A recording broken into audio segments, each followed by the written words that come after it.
அனைவருக்கும் வணக்கம். நம்ம இந்த book review 48 laws of power அப்படிங்கிற புக்கையும், தமிழில் அதிகாரத்தை அடைய 48 விதிகள் அப்படிங்கிற புத்தகத்தை புக் ரிவ்யூ பண்ணுறோம். இந்த எவர் சேஞ்சிங் வேர்ல்டில் நம்ம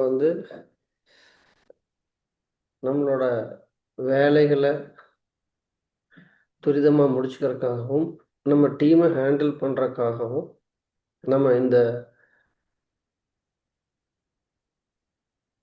48 லாஸை அண்டர்ஸ்டாண்ட் பண்ணிக்கலாம். ஒரு டிஸ்க்ளைமரோட ஸ்டார்ட் பண்ணுறேன். இந்த லாஸை வித்தின் அவர் போர்டு இம்ப்ளிமெண்ட் பண்ணால் என்ன ஆகும் அப்படின்னு யோசித்ததுனால நான் 2 மாதம் இந்த புக் ரிவ்யூவை தள்ளி போட்டிருக்கேன். அதை பற்றி நம்ம பர்சனலாக பேசலாம். ஸோ, முன்னுரை.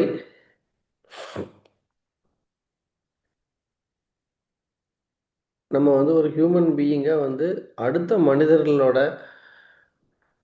நிகழ்வுகள், ஆக்டிவிட்டீஸ் மேலே நம்ம பவர் செலுத்த முடியல அல்லது கண்ட்ரோல் பண்ண முடியல அப்படிங்கிறது நம்மளால் தாங்கிக்க முடியாத ஒரு விஷயமா இருக்குது.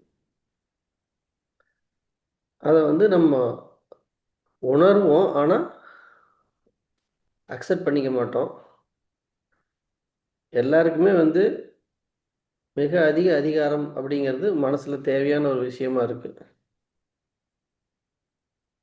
அதே நேரத்தில் மிக மிஞ்சிய அதிகார பசி கொண்டு அதை அடையறதுக்காக வெளிப்படையாக காய்களை நகர்த்துவது மிகவும் அபாயகரமானது. நம்ம வெளிப்புற தோற்றத்திற்கு மிகவும் நியாயமானவர்களாகவும் கண்ணியமானவர்களாகவும் தோற்றமளிக்கணும். அதே நேரத்தில் மிகவும் இணக்கமாகவும் நைச்சியத்துடனும் தந்திரத்துடனும் ஜனநாயகவாதியாகவும் நெளிவு சுழிவு அறிந்தும் செயல்பட வேண்டும். இப்படி செயல்படும் போது மற்றவர்களோட ஆக்டிவிட்டீஸில் நம்மளால் இன்ஃப்ளூயன்ஸ் பண்ண முடியும் அப்படிங்கிறத சொல்கிறாங்க. இதுக்கு உதாரணம் என்ன சொல்கிறாங்கன்னா, பழங்காலத்து ராஜ தர்பாரில் இருந்த இயக்கம் இது போன்ற ஒரு அதிகார மையமே. சரித்திரத்தில் எப்போவுமே ராஜன் அரசி, அரசன், அதுக்கப்புறம் சக்கரவர்த்தி, அதுக்கப்புறம் தலைவர்கள், இப்படி ஒரு ஹையரார்க்கியிலேயே நமக்கு இருந்தாங்க.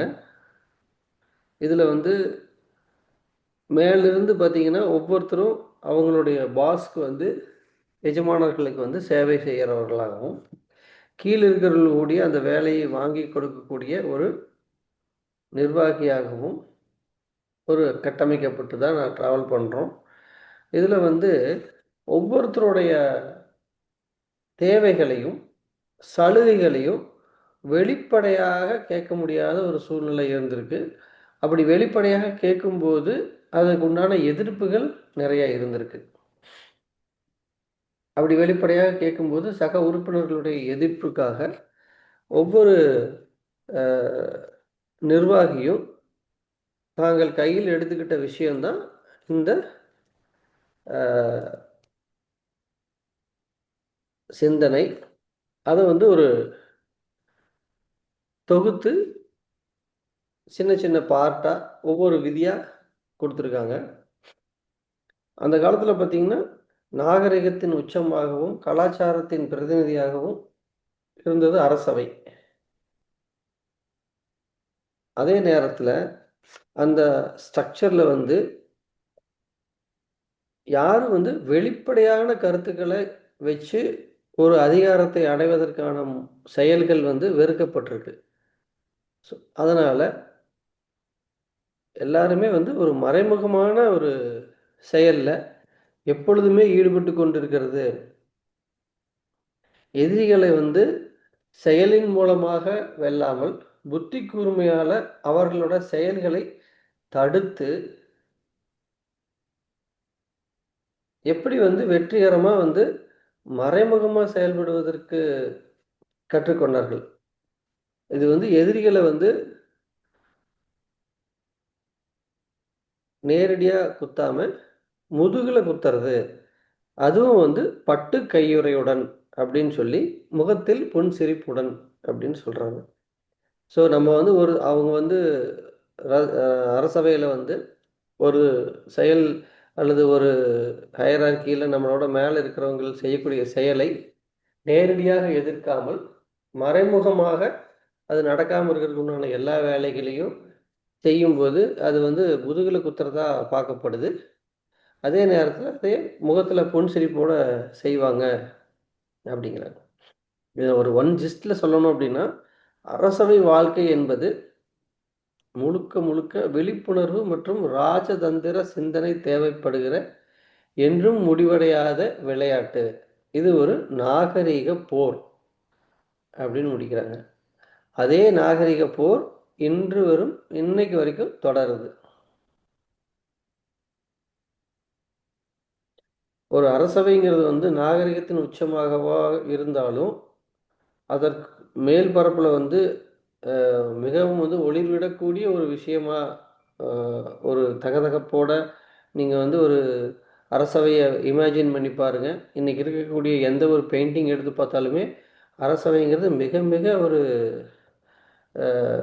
அபரிதமான ஒரு வெல்த்தை வந்து அங்கே டிஸ்பிளே பண்ணிகிட்ருக்கும்.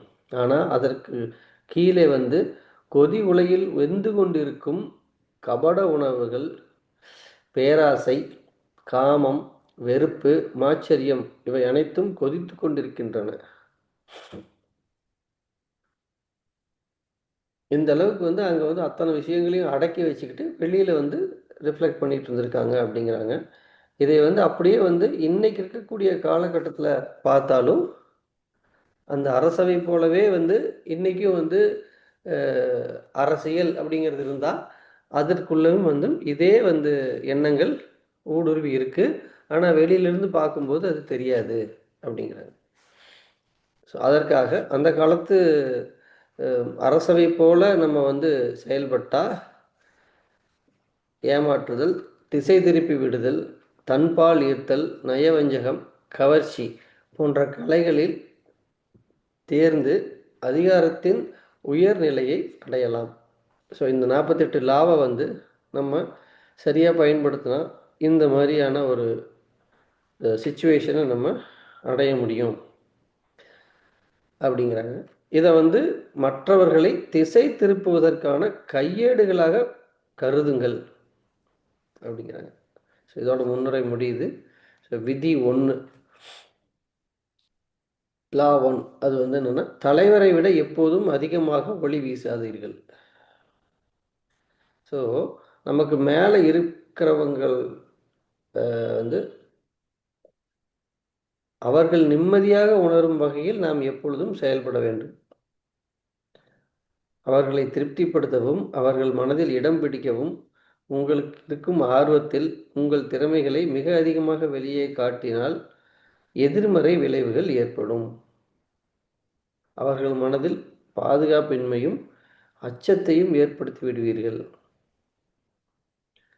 உண்மையில் உங்கள் தலைவர்கள் அவர்கள் இருப்பதை விட அதிக புத்திசாலியாக இருப்பது போன்ற தோற்றத்தை ஏற்படுத்துங்கள் அப்படிங்கிறாங்க. ஒவ்வொருவருக்கும் ஒரு பாதுகாப்பின்மை இருக்கிறது. நீங்கள் உலகில் தலைகாட்டி உங்கள் திறமைகளை வெளிக்காட்டும் பொழுது எல்லா வகையான அதிகாரம், பொறாமை மற்றும் பாதுகாப்பின்மை பிற வெளிப்பாடுகளை நீங்கள் இயல்பாகவே பிறரிடம் கிளறிவிடுகிறீர்கள். அதாவது நம்ம வந்து நேச்சுரலாக இருந்தோம் அப்படின்னா அந்த நேச்சுரல் வந்து நம்ம தலைவர்களோட பாதுகாப்பின்மை, இன்செக்யூரிட்டியை, கோபம், பொறாமை இதையெல்லாம் வந்து தூண்டி விடுது அப்படிங்கிறார். இது வந்து எதிர்பார்க்கக்கூடியதே தான். இதை வந்து மாற்ற முடியாது அப்படின்னாலும் இதை புரிஞ்சு நம்ம வந்து நம்மளோட செயல் மற்றும் வார்த்தைகள் கவனம் செலுத்துவதன் மூலமாக நம்ம வந்து அவர்களோட பாதுகாப்பின்மையை நம்ம ட்ரிகர் பண்ணாமல் ட்ராவல் பண்ணலாம் அப்படிங்கிறார்.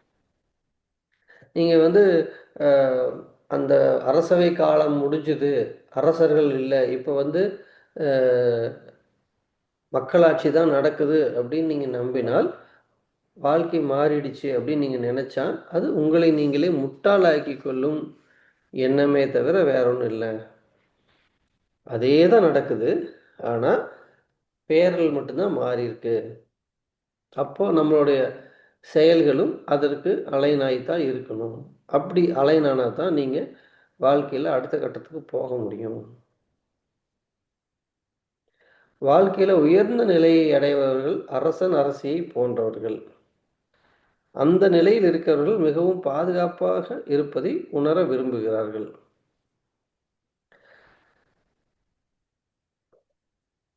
அவர்கள் வந்து தாங்கள் தங்களை தாங்களே அவங்கள் வந்து சொந்தமாக வந்து மற்ற தன்னை சுற்றி இருப்பவர்களை விட அழகிலும் அறிவிலும் கவர்ச்சியிலும் மேம்பட்டவர்களாக இருப்பதையே அவர்கள் விரும்புகிறார்கள். அவங்க எப்போதுமே வந்து எல்லாத்தையும் வந்து இம்ப்ரூவ் பண்ணி இருக்கிறதுலே அவங்க தான் வந்து பெட்டராகவும் இருக்கிறதா ஃபீல் பண்ணுறாங்க.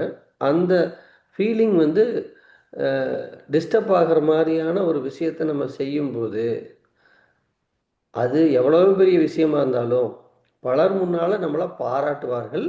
ஆனால் நம்ம வெளியேற்றுறதுக்கு எப்போ வாய்ப்புன்னு காத்துக்கிட்டு இருப்பாங்க. கிடைச்ச முதல் வாய்ப்பிலேயே முழுமையாக நம்மளை வெளியேற்றி விடுவார்கள். இதுதான் வந்து ஹிஸ்ட்ரியில் இருக்கக்கூடிய எக்ஸாம்பிளாக எடுத்து சொல்கிறாங்க. அதற்கப்புறம் வெளியேற்றிட்டு நம்மளை விட குறைவான புத்திசாலித்தனமும் குறைவான கவர்ச்சியும் அவர்கள் பாதுகாப்புக்கு அச்சுறுத்தல் இல்லாத ஒருவரையும் தங்களிடத்தில் வைத்துக் கொள்வார்கள். ஸோ நீங்கள் நினைப்பீங்க, என்னடா நம்மளோட அவனுக்கு டேலண்ட் இருக்கா, அவன் என்ன ஒரு ஒரு பர்சனாக இருக்கிறானே, அவன் வந்து அவனுடைய அட்வைஸை கேட்டுட்டு செய்கிறாரே அப்படின்னு நம்ம நினைப்போம். ஆனால் அவர் பர்பஸாக வச்சிருக்கிறதே அவங்க வந்து டேலண்ட் குறைவானவர்களுக்காக தான் அப்படிங்கிறாரு. அதிலும் ஒரு சில தலைவர்கள் வந்து மிகவும் பாதுகாப்பின்மையுடன் இருப்பார்கள்.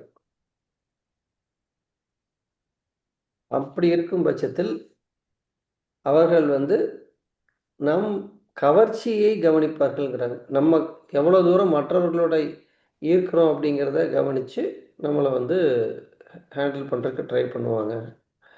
அப்போ வந்து நீங்கள் தவிர்க்க முடியாதுன்னா, உங்கள் கவர்ச்சியை தவிர்க்க முடியாதுனாலும் கூட விடலாம். அது ஏன்னா இயற்கையாக வரக்கூடியது. வீண் தற்பெருமை பேசி அதனால் உருவாகக்கூடிய மிகப்பெரிய தவறுகளை நாம் தவிர்க்க கற்றுக்கொள்ள வேண்டும். சரி, இயற்கையாக வர்றதை விட்டுருவோம். அது வந்து நம்மளால் தடுக்க முடியாதுன்னா கூட நம்மளா போய் நம்மளுடைய பெருமையை பேசுவது மிகப்பெரிய ஒரு சிரமத்தை கொண்டுட்டு வரும் அப்படிங்கிறாங்க. அதுக்காக வந்து என்ன பண்ணணும்னா, நீங்கள் உங்கள் தலைவர்களை விட அறிவாளியானால் அதற்கு நேர் எதிராக முட்டாளாக தோன்றுங்கள். சூதுவாது இல்லாதவர்களாக நடியுங்கள். தலைவரது சிறப்பு அறிவு திறம் உங்களுக்கு தேவை என்பது போல காட்சியளியுங்கள். இப்போ அவருக்கு இருக்கக்கூடிய டேலண்ட்டு அவரை விட நீங்கள் கம்மியான டேலண்டில் இருக்கிறதா நீங்கள் எக்ஸ்ப்ரெஸ் பண்ணுங்க அப்படிங்கிறாங்க. நம்ம வந்து சிறு சிறு தவறுகளை நீண்ட கால கணக்கில் பெரிய விளைவுகளை ஏற்படுத்தாத சிறு தவறுகளை செய்யுங்கள். அப்படி செஞ்சும்போது உங்களது தலைவரது உதவியை கேட்பதற்கான வாய்ப்பை உருவாக்கும். அந்த மாதிரியான வாய்ப்பை தலைவர்கள் விரும்பி போற்றுகிறார்கள்.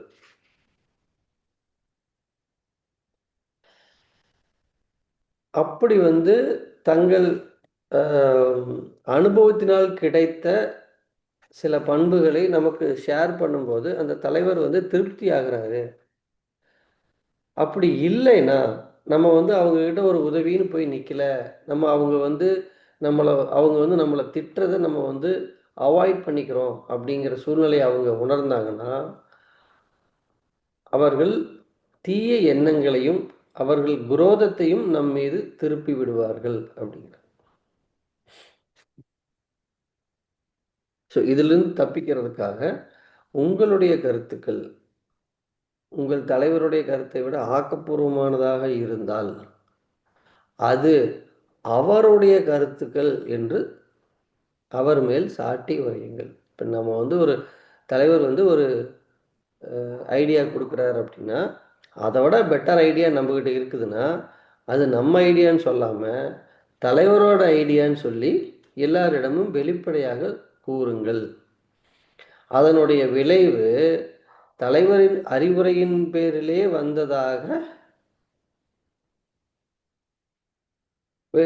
தெளிவுபடுத்துங்கள். அதாவது நம்ம அதனோட விளைவுக்கும் வந்து தலைவருக்கே பொறுப்பு அப்படிங்கிற மாதிரி சொல்லுங்க. இதன் மூலமாக அவர் மிகவும் சந்தோஷம் அடைவார். நீங்கள் அவரை விஞ்ச அனுமதிப்பதன் மூலம் அவரது பாதுகாப்பின்மைக்கு நீங்கள் பலியாவதற்கு பதிலாக உங்களுக்கு வளர்வதற்கு தாழ்நிலையிலிருந்து உயர நீங்கள் செய்யும் முடிவிற்கு இது உதவியாக இருக்கும் அப்படின்னு முடிக்கிறாங்க. இது விதி 1.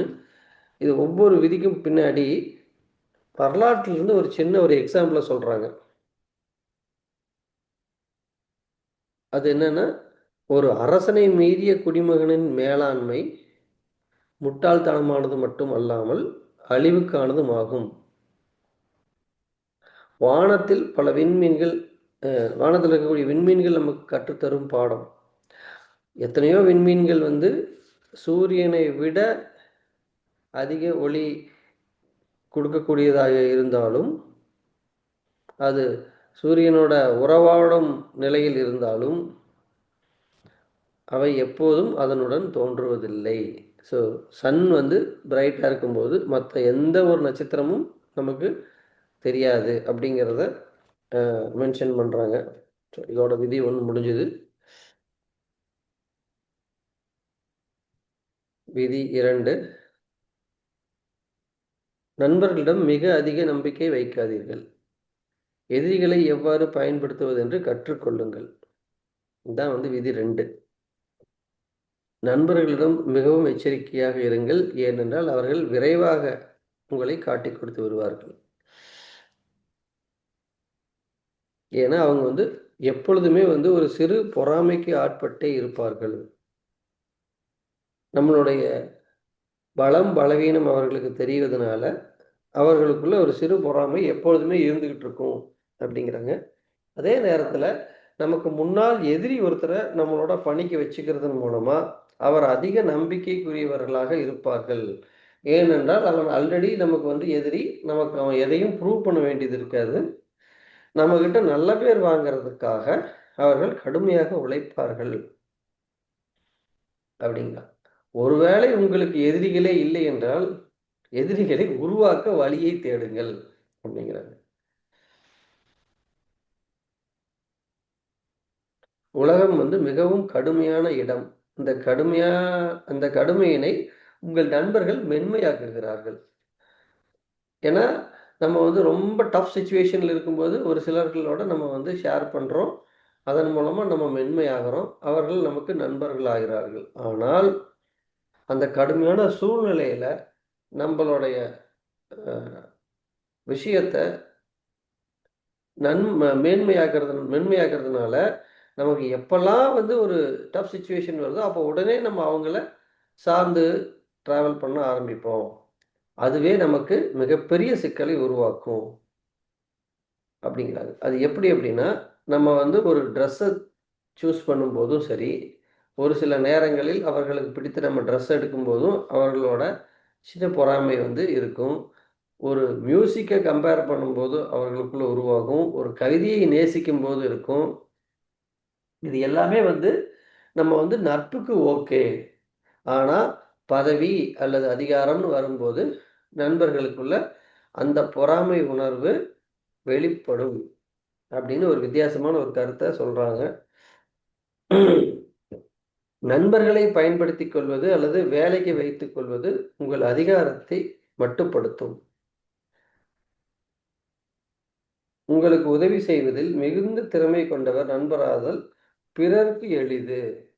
ஏன்னா அவங்க வந்து அவர் மூலியமா நம்மளை பற்றிய அனைத்து விஷயங்களையும் தெரிந்து கொள்ள வாய்ப்பா இருக்கும். இந்த இடத்துல வந்து நீங்க ஒரு வேலையை உருவாக்க அல்லது செய்ய முயல்கிறீர்கள். நட்பு பாராட்ட அல்ல அப்படிங்கிறாங்க.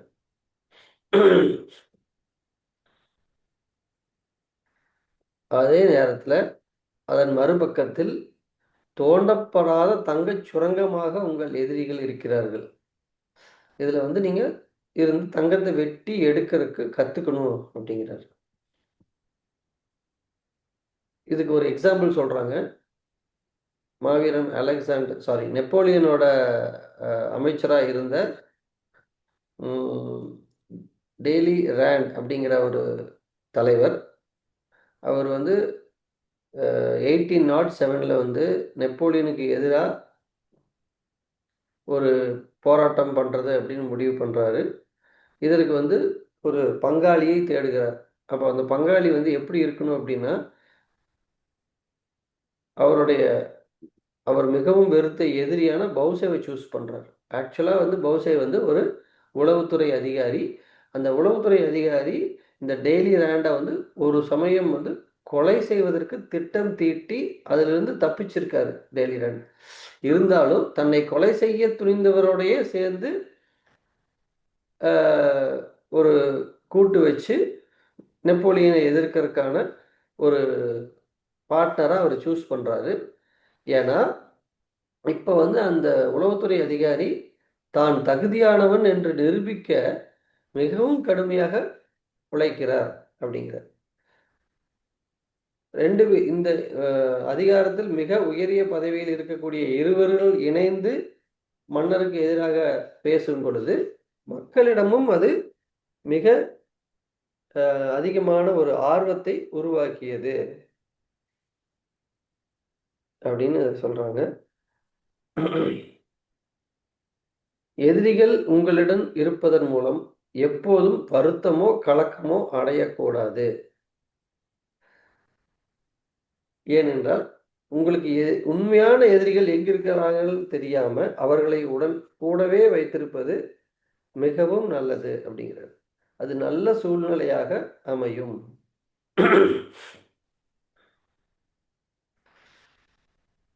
யார் ஒருவர் வந்து மோதலை வரவேற்கிறாரோ அவர் அதிகாரம் உள்ளவர் அப்படிங்கிறாங்க. ஒரு வித்தியாசமான கருத்தா இருக்கு.